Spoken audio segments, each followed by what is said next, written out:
محمد سید الکونین والثقلین۔ اب ایک اور تفسیر کو پڑھتے ہیں۔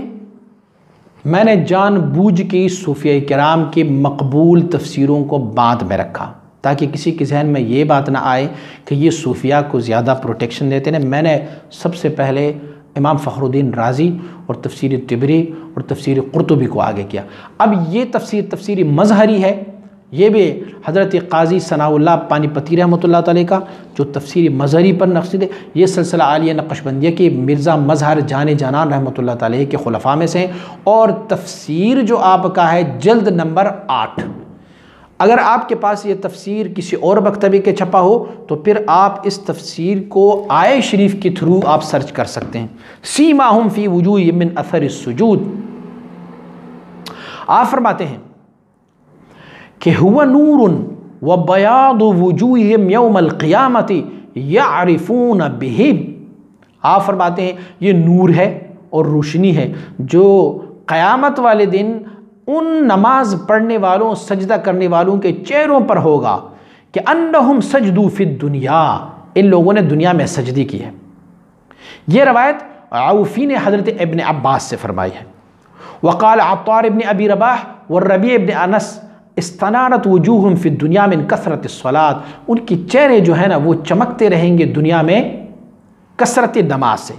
اور شہر ابن حشب یکون مواضع السجود من وجوہہم کالقمر لیلۃ البدر، یعنی فی الآخرہ ان کے جو سجدے والی اعضاء ہے، ہاتھ پیر اور چہرے، وہ ایسے چمکتے جائیں گے جیسے 14ویں رات کی چاند جیسے چمکتی، ایسے ہی چمکتے جائیں گے، لیکن وہ بھی آخرت میں۔ وقال قوم هو الصمت الحسن والخشوع والتواضع، اور کچھ لوگوں نے یہ کہا ہوا ہے کہ یہ اثر سجود کیا ہوگی، یہ اثر سجود ہوگا سمت حسن، یعنی بہت خوبصورت چہرہ ہوگا ان کا، اور خشوع اور تواضع ہوگی۔ وہی روایت الوالبی عن ابن عباس وہو قول مجاہد، حضرت ابن عباس اور حضرت مجاہد کا بھی یہ قول ہے۔ وقال الضحاک، امام ضحاک فرماتے ہیں کہ کیا ہوگا یہ نشانی، یہ اثر کیا ہے؟ آپ فرماتے ہیں صفرۃ الوجہ من السحر، چہرے پر زردی مائل رنگ ہوگا اس وجہ سے کہ رات کو وہ جاگے ہیں۔ وقال الحسن اذا رأتهم حسبتهم مرضى وما هم بمرضى، اور حسن روایت فرماتے ہیں کہ رات کو چون کے جاگے ہوں گے تو اثر یوں لگے گا، کل آپ جب ان کو دن میں دیکھیں گے تو یوں لگے گا کہ جیسے وہ بیمار ہے، لیکن وہ بیمار نہیں ہوں گے۔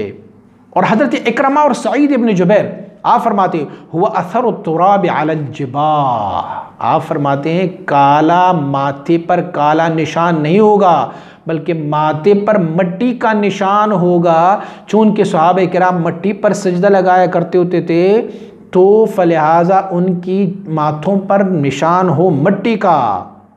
کیوں؟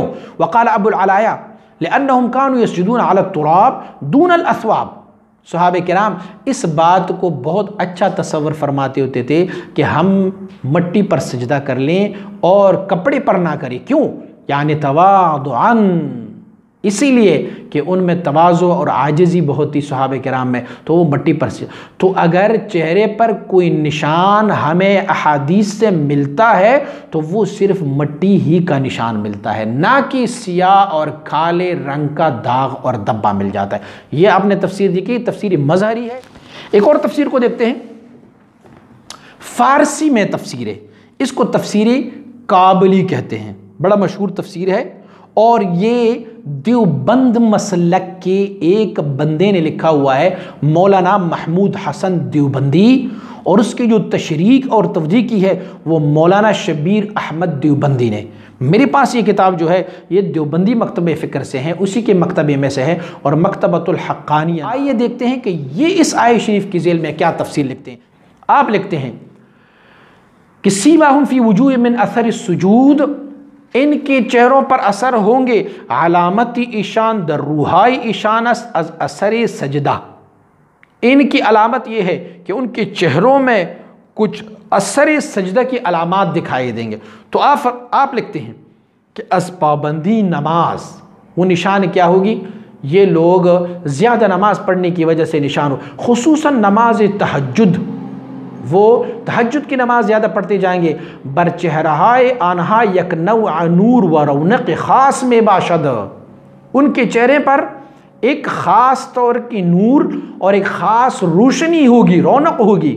گویا شعاعۂ خشیت و خشوع، حسن نیت و اخلاص از باطن تجلی نمودہ، ظاہر آنہارا منور میں سازدہ.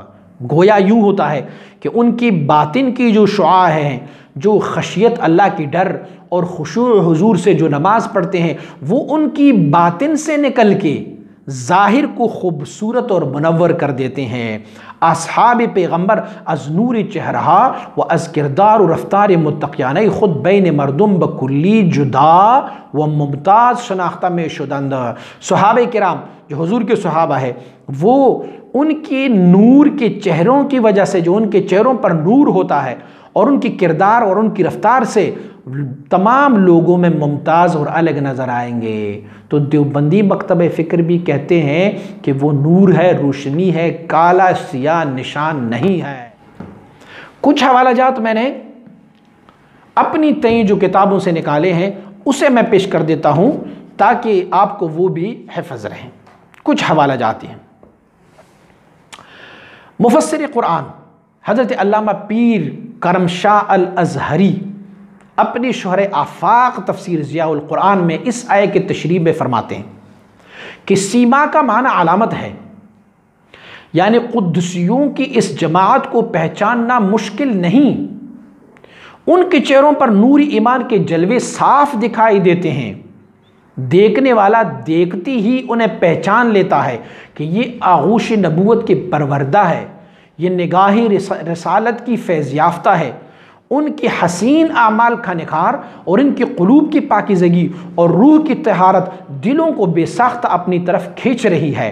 سیما سے مراد وہ گٹا نہیں جو عام طور پر پیشانی پر نمودار ہو جاتا ہے، کیونکہ اگر ایسا ہوتا تو عبارت یوں ہوتی سیماہم فی جباہہم، جبکہ عبارت سیماہم فی وجوہہم ہے، ان کی پیشانیوں پر نشانیاں، بلکہ اس سے مراد وہ نور باطن ہے جو ان کے چہروں پر نمایاں ہوتا ہے. علامہ آلوسی لکھتے ہیں کہ مجاہد سے دریافت کیا گیا کہ اس سیما سے مراد وہ نشان ہے جو پیشانی پر ظاہر ہو جاتا ہے، تو فرمائے نہیں، بسا اوقات اونٹ کے گھٹنے کے برابر یہ نشان کسی شخص کے ماتھے پر ہو جاتا ہے، اس کے باوجود اس کا دل پتھر سے زیادہ سخت ہوگا. ایک اور بڑا مشہور تفسیر ہے ہمارے پاس، تنویر المقیاس من تفسیر ابن عباس. حضرت ابن عباس رضی اللہ عنہ کی جو تفسیر ہے اس میں سے انہوں نے اخذ کیا ہوا ہے اس آیہ کریمہ کے تحت کہ سیماہم فی وجوہہم علامت السحر فی وجوہہم من اثر السجود من کثرت السجود باللیل. آپ فرماتے ہیں حضرت ابن عباس رضی اللہ عنہ کہ ان کے چہروں پر شب بیداری کی علامات ہوں گے، اور شب بیداری کی علامات زیادہ ان کی چہروں پر اثر سجود کی وجہ سے ہوں گے.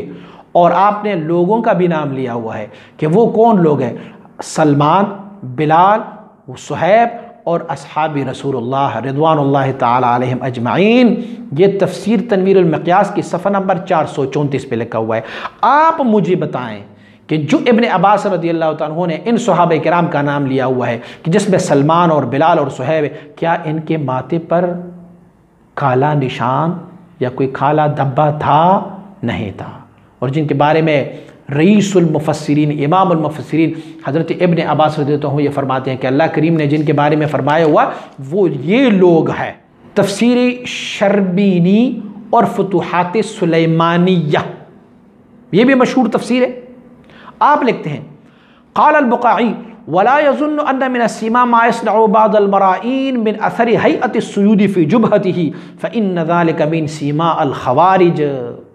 آپ فرماتے ہیں کہ بقاعی نے فرمایا ہے کہ کوئی یہ گمان نہ کر لے کہ یہ جو ماتھے پر کالا نشان ہے یہ اثر سجود ہے.